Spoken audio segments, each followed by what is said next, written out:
Welcome to FERRIS'S Room VR. This project is based on artist Sarah Keenleyside's full-scale recreation of Ferris Bueller's bedroom at Ferris Fest, the 30th anniversary celebration of Ferris Bueller's Day Off that took place in Chicago in May 2016. Click on different items in the room to hear how Sarah found or made them, toss Ferris's baseball, or play some sounds on his synthesizer. If you want to see more of Sarah's process in action, check out our feature documentary, Ferris'S Room, a Hollywood Suite original production.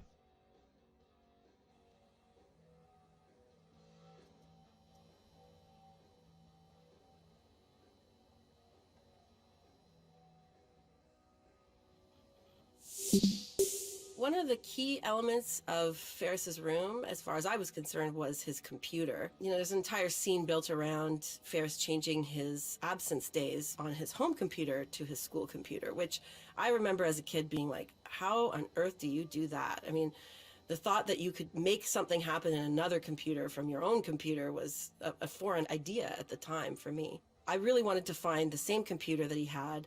It was an IBM 5150, a very state-of-the-art computer at the time. I thought, naively that I could just buy it at a Value Village or a Salvation Army. That was wrong. And I ended up finding it and borrowing it at the very generous gesture of a guy named Sid Bolton, who runs the Personal Computer Museum in Brantford, Ontario. Never would have thought to look in Brantford to see if I could find this computer. But literally, I walked into this guy's museum and he allowed me to walk out with the IBM 5150 computer, which Sid had programmed for me on a floppy disk to have Ferris's report card with his absence days counting down, just like it did in the movie. And that was probably one of the most special elements of the room that we were able to pull off.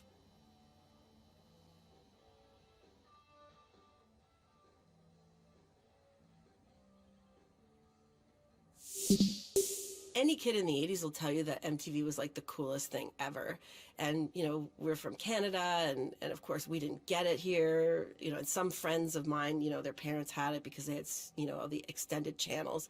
My family did not. And so one of the things I loved so much in the movie were these fabulous station IDs. And so I wanted to include them in the room somehow, even though, they kind of happen within a sequence. It's not like they were playing all the time, but I really wanted them to play. And so I found those particular station IDs, I found them in some YouTube clips and edited them together to be the ones that were in the movie.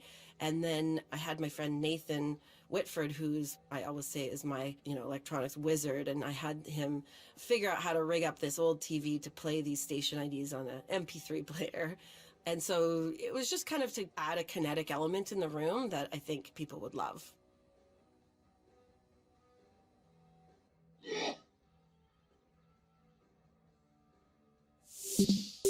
As with many of the items in Ferris's room, I realized that his stereo, much like his computer and his synthesizer, was worth a lot of money, even to this day. I sort of assumed that it was going to be some little Sony, maybe it cost me a few $100 at a vintage store. And turns out that it is a highly collectible Carver stereo system and an audio source equalizer. It's sort of a coveted equalizer because it had what the Ferris nerds would call the dancing lights. I don't know, it's a really beautiful thing, like if you're into that kind of thing. So I had to find the exact same one. That proved to be very difficult, again, because this particular equalizer was so coveted and loved because of the dancing lights. So I found one like it, I bought that, and then I found the right one and I bought another one. And that was where, you get to visually see the snores that were playing in the room to fool Ferris's parents. And so my tech wizard, Nathan Whitford of Urban Visuals, he helped me to make sure that the snores played through the equalizer so that the lights danced when the snores came up. And that was a very special element to the room.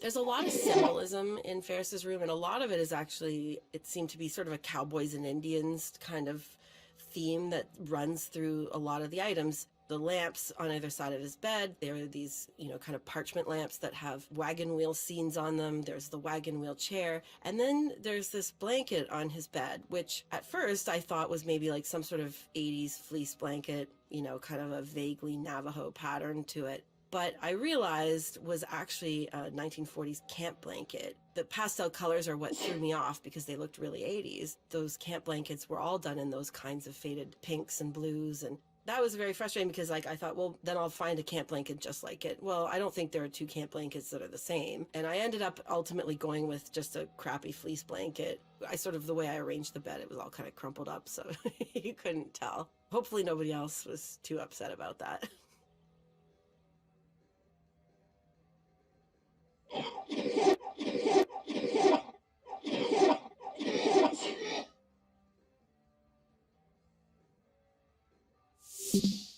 So when I did the room in Toronto, one of the things that literally up to the wire that I hadn't found was the life preserver that went around the deer head. And I felt that it was a really important item. You know, it wasn't just a deer head, it was a deer head wearing a pig nose and a life preserver. And I'd found one that was okay, but it was red, and I knew that the one in the movie was orange. 2 days before the event, I got an email saying, hey, I have exactly the life preserver that you want. And I was like, what? But I'm in California. And I said, oh, can I give you a FedEx number? And you send it. And this guy FedExed it to the hotel, and it came the morning of the event that we were opening. And the best feeling in the world was taking off that crappy red one and putting the orange one on. And it was literally just the most perfect moment where it was, again, like a cherry on top. And the room looked perfect to me. Before that, it just hadn't seemed right.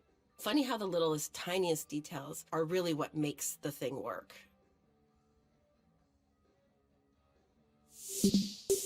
So the Cabaret Voltaire poster is probably one of the more coveted items in the room. I had a lot of people write to me when I was crowdsourcing for all of these items saying, if you ever find that Cabaret Voltaire poster, let me know, or I'll buy it from you, or whatever. It's very visible in the room, and like many elements in the room, really just doesn't exist. You can't find this poster. I couldn't even find pictures of the poster. I just knew that, what I could see in the movie.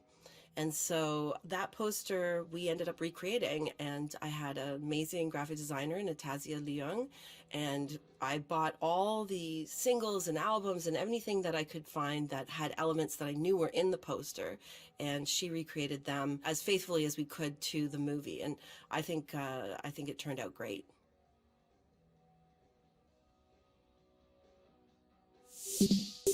I spent a lot of time looking for a mannequin that looked like it, 50s looking mannequin. It had kind of painted hair, and I just couldn't find anything like it. So I knew I didn't want it to have actual hair. It needed to have molded hair. I ended up finding a guy in North York that had mannequins and had some dusty old crappy warehouse and a million things. He tried to sell me like 20 different mannequins, and none of them I liked. And I saw this one, and he couldn't believe that I just wanted the torso. It really bothered him that I didn't want the legs. And anyway, so I took it back, and it was white, and I painted it. And we actually didn't end up finishing painting it because it was such a last minute thing that we were putting it together. But we managed to rig it up so that, if the door opened, that it would move. And that was one of those elements that I think everybody expected to find. I think people really fixated on that mannequin. And in a way, the mannequin is like a character in the movie, right? There's so much suspense built around, is this mannequin going to reveal itself? So that's why I think it was important that, of course, that the mannequin was there and that it was rigged up properly. And so we managed to make it work.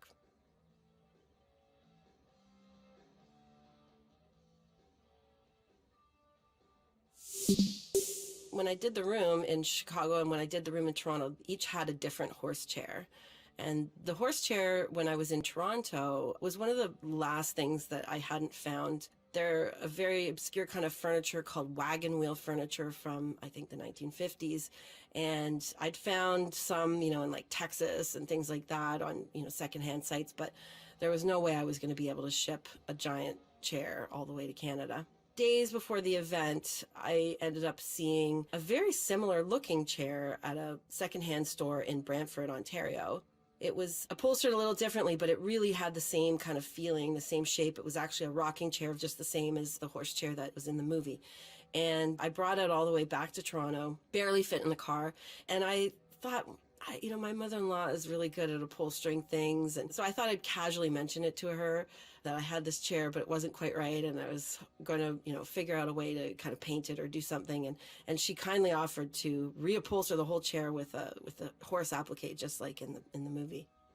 When I was heading to Chicago, somebody reached out to me a few days before the event saying, hey, if you're still looking for the horse chair, I have one. On one of the days that we were setting up, I drove out to Cary, Illinois, and met this woman, and she had this chair, which she had found in the garbage. So it was an actual real wagon wheel chair. It was a little different color. It was brown, like kind of a caramel brown, whereas the one in the movie was like an off-white. But hey, the fact that it was a real wagon wheel chair was like a big high five moment for all of us. So that was a wonderful thing.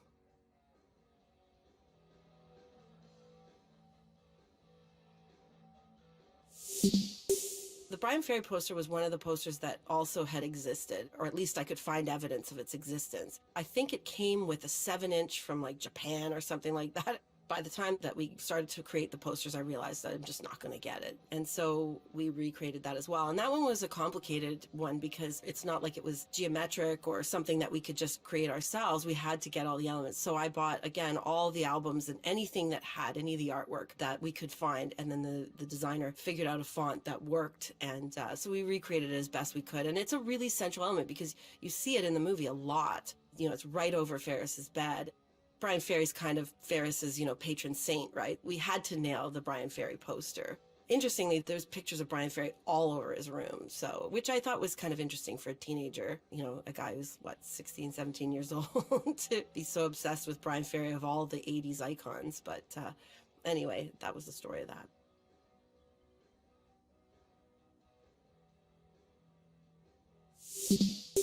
The Simple Minds poster I know did exist, and I'd found evidence of one having been sold like 3 years before, which was very frustrating because it made me realize, okay, it exists, it's in the world somewhere. Like with most of the items in the room, it just couldn't be found. And so again, I bought an album that had some of the elements on it, and my designer just simply recreated it. Thankfully, it was a very graphic piece, so she was able to come up with a fairly good rendering of it.